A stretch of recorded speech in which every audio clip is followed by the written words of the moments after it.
The final years of the Ming Dynasty saw the Great Wall crumble from within. Corruption spread like rot among the mandarins, while peasant armies raised the banners of rebellion against the crumbling empire. Yet amidst the doom of collapsing palaces and ruined lives, the capital still held beauty. Among the famed courtesans of Qinwei, one name lingered on every poet's lips: Chen Yuanyuan. Her song was like flowing water, her gaze like moonlight through the clouds. Men said that a single smile from her could move the heavens themselves. Then one evening, beneath the glow of paper lanterns and the sound of silk and bamboo, a soldier's eyes fell upon her. He was Wu Sangui, son of a mighty general, young, proud, and unbroken by war. But in that instant, the conqueror was conquered. Chen Yuanyuan's voice pierced the armor of his heart, and their fates entwined like silk threads in the wind.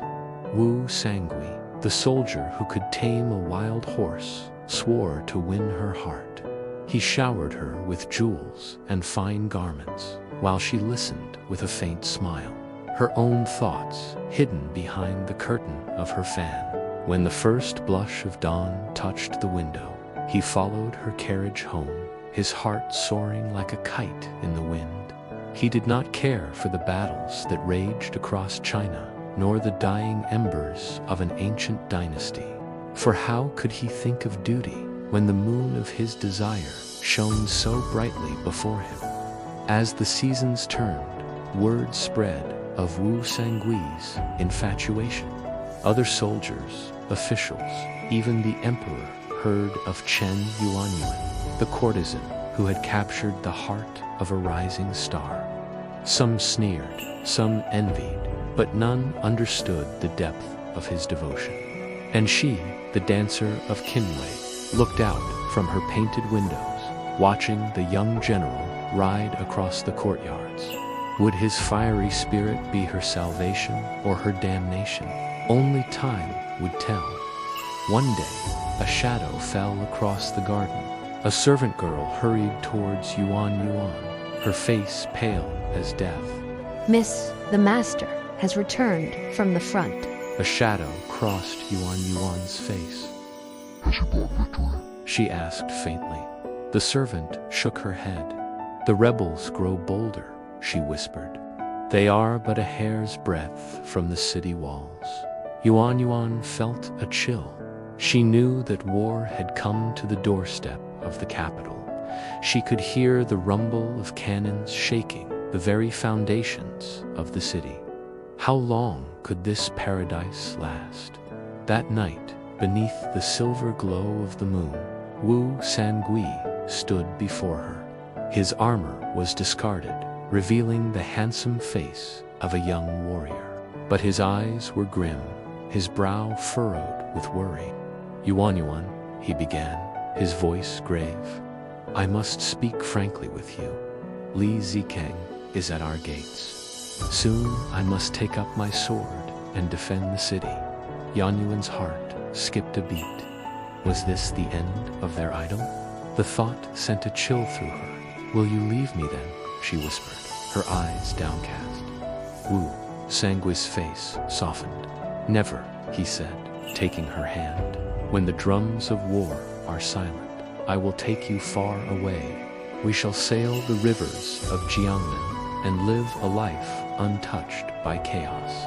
She only smiled, soft and fleeting, as if she knew that destiny is crueler than any battlefield. Then came the storm. In the year 1644, Li Zikeng, the rebel king, marched upon Beijing. The gates fell, the city burned. The emperor hanged himself upon Coal Hill, and Chen Yuanyuan was taken into the rebel camp. Wu Sangui fought bravely, but even a general cannot defy the tides of war. With each passing day, the situation grew more desperate. The Ming army was on the run, and soon Wu Sangui found himself retreating to to the fortress of Shanghai Pass, the last bulwark between the rebels and the vital road to the north. From his fortress, Wu Sangui received the news. His father had been captured, his beloved Yuanyuan humiliated. In his tent, he raged like a lion in chains. They have taken my blood, they have taken my honor, they have taken the woman I love. If Li Zicheng has seized my world, then I will summon another to destroy him. Thus came the choice that would alter all of China. Wu Sangui opened the gates to the Manchu army.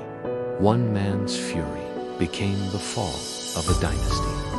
The Ming collapsed, the Qing rose, and in the midst of the carnage, Wu Sangui rode forth, seeking the woman he loved. He found her in a ruined temple, a shadow of her former self. But when she looked up at him, tears fell freely. "Sangui," she whispered, her voice trembling. He held her close, feeling the weight of her sorrow against him. "I promised to protect you," he murmured, his voice rough with emotion. "I failed you." "No," he said, cupping her face. "You are here now, and that is all that matters." Through the smoke and flames, their love shone brightly, a beacon in the ruins. Yet happiness was fleeting. Though they were reunited, the world would not forgive. To history, Wu Sangui was no longer a loyal general, but the traitor who had let the barbarians in.